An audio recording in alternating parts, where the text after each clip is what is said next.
now I have 22 minutes of storage. I have no idea where the extra 5 minutes came from, but I guess that works now.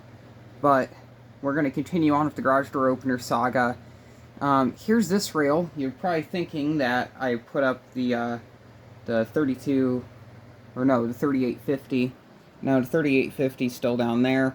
I may have screwed the control board up on that now by attempting to use a 2500 control, 2500 thing. Crap. 2500 transformer. There's the original 3850 transformer. I don't know where. Oh wait, I stuck that back into the head. It's the other one that's over there. So I fried one of the one in that Craftsman. That was the Craftsman I already showed, but I'm hoping that I can find another thing for that one, because Andy's interested in one. So maybe I'll just give him the nice one and keep that one. But yeah, here's this. And it means there's another belt drive, and this is the only other belt drive I got. This is a 1280R. Now you're probably wondering why I'm using the newer belt rail, because I would have probably shown that off, or at least newer belt rail. And it's because of this freak show. Here it is. So the sprocket in this one was bad, which is very, well, not sprocket, but gear in this one's bad. I tried removing it because it's gonna replace this gear here. Tried pounding it, doing all sorts of things, broke multiple drill bits, was still unable to get this gear off. But I do have a new gear sitting over there on the bench I was gonna put in here, but I can't because this is stuck on here. So gonna keep this just in case if I somehow figure out how to do it, but the bushing in this is still fine, and I wanted to keep it all original, but so I just pulled the one off my custom Craftsman belt drive, which I wanted to part out anyway because I needed something else off of it. And because of that, it also made sense since I had this rail up here already. We'll continue using this rail. I have the first generation eyes on here. These are what this unit would have probably came with. And I also have the original 58LM wall panel that would have came with this machine. I've tried reversing the polarity on this, but I still can't get this light to work. I'm wondering if the LED on it's dead. But the lock function does work, and the light function does also work. These are the original light covers to this machine. That one is yellow, like really yellow, but it still works for now. This one, all the tabs are broken off, so it's being held in there with friction and some cardboard on the top. But it's good enough for the testing. I'm curious to see how long it'll take before that falls off. This one also has the words "bad sprocket" written on it.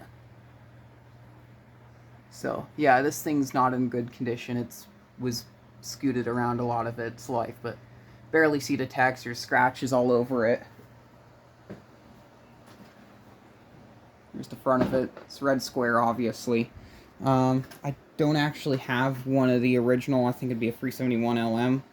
So, once again, we're using the 973 WL. Beautiful burled walnut remote. This is one of my favorite remotes. So, we'll start it. Actually, we'll use the 71 or 51 LM.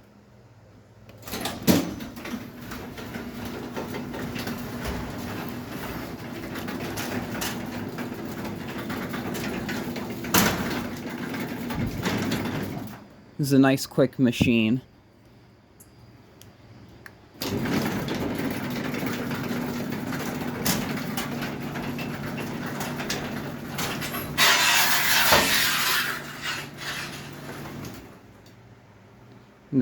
I have it set up to where it coasts going down and going up, so I always love the coast. You can do with the AC motor belt drives, you can have them coast, and sadly, because the store's all out of balance, it does kind of help with the going down coast. But yeah, beautiful machine, even with these yellowed out light covers.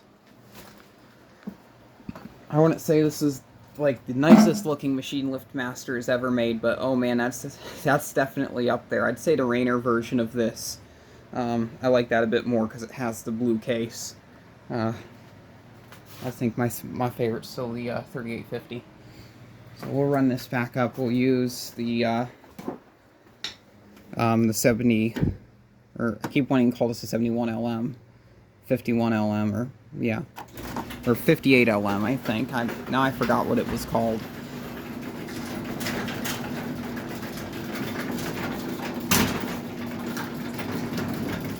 Not nearly as quiet as the Craftsman, but it's still pretty darn quiet.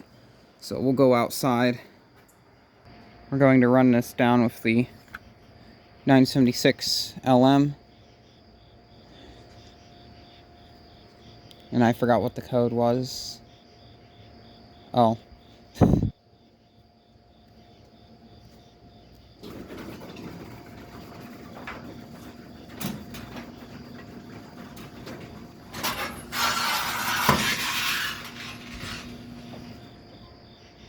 And it doesn't close all the way, but it's a temporary install. Funny that I made the code something that I could remember, and yet I still forgot it. I'll do that again.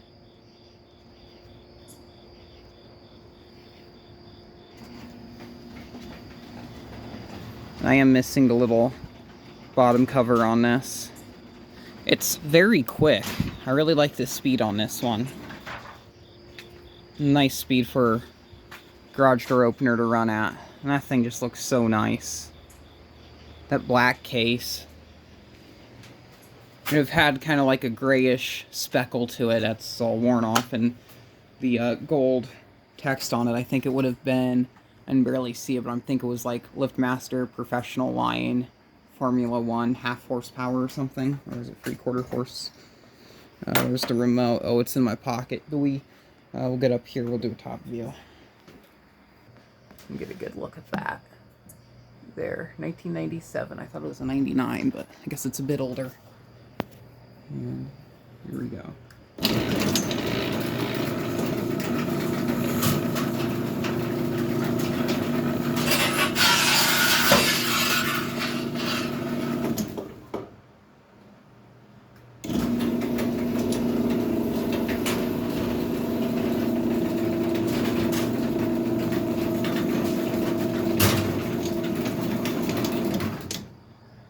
Beautiful.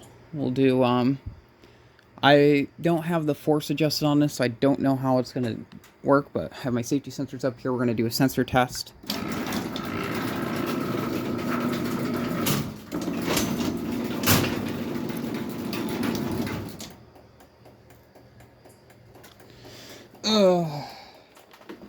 And we'll do a force test as well. Like I said earlier, I don't know how my force is set up on this. But we'll see. Okay, that's actually pretty good. Very nice. And we'll run it back down. Actually, I'll show the lock function once we close this.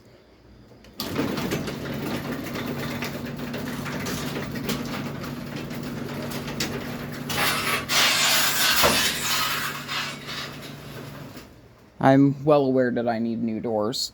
So for the lock, it's just like a lot of the newer ones. Press and hold. I don't know if the LED is supposed to flash or not. I've never actually messed around with one of these. And if I get the, I don't know where the remote went. Probably somewhere right, oh, it's there, but we'll use the code pad. Now with these, they don't blink the lights at you like the later ones, so.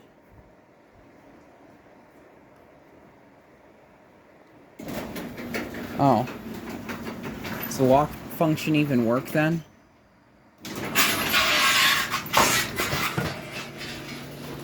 Let's try the remote.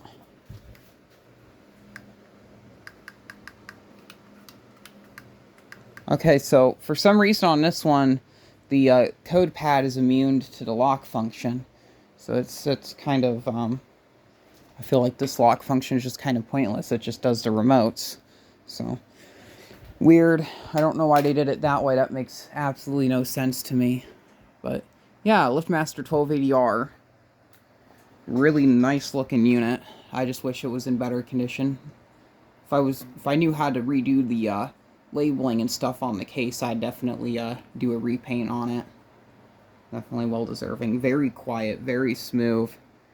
Say out of the AC motor belt drives, this is definitely up there.